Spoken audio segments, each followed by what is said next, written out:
প্রাথমিকভাবে 100 জনের নাম ঘোষণা করছি এবং আগামী যে ঈদ আসছে, ঈদের পূর্বেই আমরা আশা করছি এ মাসের 20 তারিখে, আজকে থেকে 10 দিন পরে আমরা দ্বিতীয় ধাপে আবারও 100 জন প্রার্থীর নাম ঘোষণা করব। তো আমাদের এই নাম ঘোষণা প্রক্রিয়া চলতে থাকবে।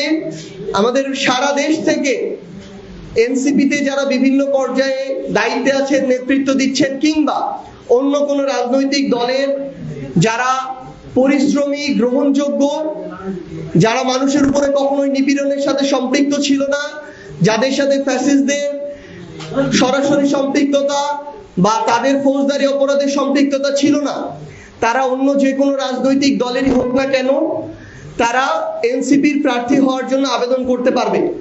আমরা সার্বিকভাবে যাচাই বাছাই করে সিদ্ধান্ত নিয়ে অন্য কোনো রাজনৈতিক দল থেকেও যদি কেউ আসতে চায়, আমরা তাদেরকেও সুযোগ দেওয়ার সর্বোচ্চ চেষ্টা করব।